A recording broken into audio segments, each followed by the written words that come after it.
Tá, o plano desse vídeo é comentar o novo volume da coleção histórica do Wolverine, mas antes tem que dar uma olhada na nova abertura dos dois quadrinhos. Vai! Mr. Sandman. Muito obrigado, Alexandre Colecionador, por essa versão incrível. Ele cedeu os direitos dessa versão de Mr. Sandman, mas a nova abertura dos dois quadrinhos ela segue em produção, o que significa o dia em que eu tiver férias e conseguir parar para produzir uma nova. Então, esse é o quinto volume da coleção histórica do Wolverine da Panini. Ela já publicou 4 naquela caixinha, agora veio a edição número 5 também com uma caixa, e aí faltam mais 3 volumes e a gente vai ter mais uma fase legal do Wolverine publicada. E eu vou te falar que eu tava com uma expectativa baixa para esse encadernado, porque ele é meio que um entre fases do Wolverine. Sai o Art Goodwin no volume 4, aí nesse volume 5 a gente tem um cara chamado Joe Duffy nos roteiros e um monte de desenhista, mas o que realmente importa, vamos dizer assim, é o que vem depois disso, no terceiro encadernado, que é quando o Larry Hama começa a escrever o personagem, ele fica quase 10 anos, e o Marc Silvestre começa a desenhar. Sim, o Marc Silvestre, um dos fundadores da Image. E eu tô mega empolgado pra ler especificamente a fase do Silvestre, porque é quando começa aquele esquema dos implantes de memória,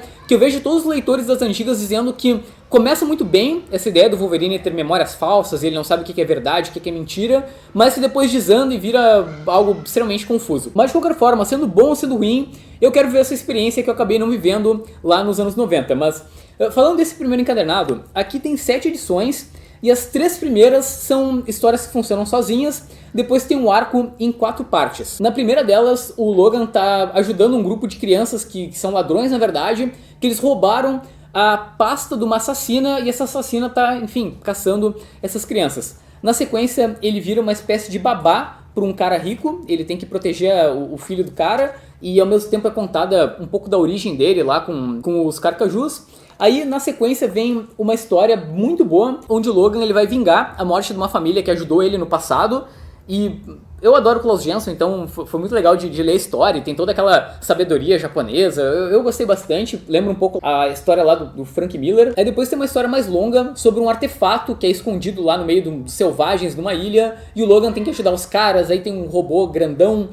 Mas o grande ponto aqui principalmente da última trama, é que rola uma ruptura. Nessa época, o Wolverine, ele era o caolho. Ele estava em Madripoor, que é uma ilha no continente asiático, onde a criminalidade rola solta, assim, e aí ele estava tentando, basicamente...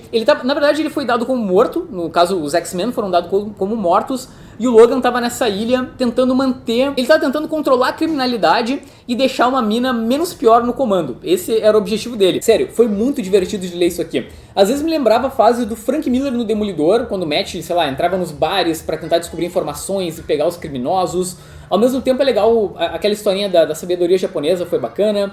Tem uma história onde é contado um pouco da origem do Wolverine. Lembrando que nessa época a origem do Wolverine era uma confusão, ninguém sabia direito o que ele era e os caras iam contando aleatoriamente. Também tem umas partes aqui onde Logan narra a história e ele é todo sarcástico e ele vai pra cima dos caras, ele não tem medo. Ele não chega a matar exatamente, porque enfim, é um gibi da Marvel, então eles procuram segurar. Mas é um Wolverine um pouco mais solto do que o normal, vamos dizer assim. E querendo ou não, as histórias têm uma temática mais pesada. Tipo, a primeira são crianças roubando pra sobreviver e o Logan ali no meio disso.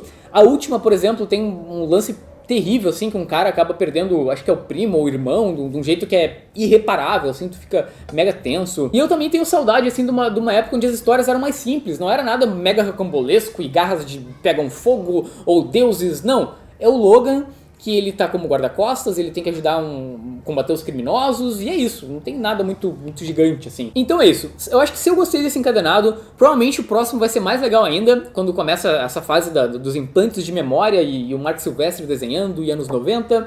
E é isso, se tu já leu essa fase ou esse encadenado em especial em algum momento da tua vida, comenta aqui embaixo pra mais gente ver mais opiniões, certo? Fica só a minha nota de tristeza porque o Klaus Janson não desenhou todo esse volume, porque eu sou muito fã do traço dele e a história dele é a melhor. Nossa, muito legal, tá bom? Tchau, tchau.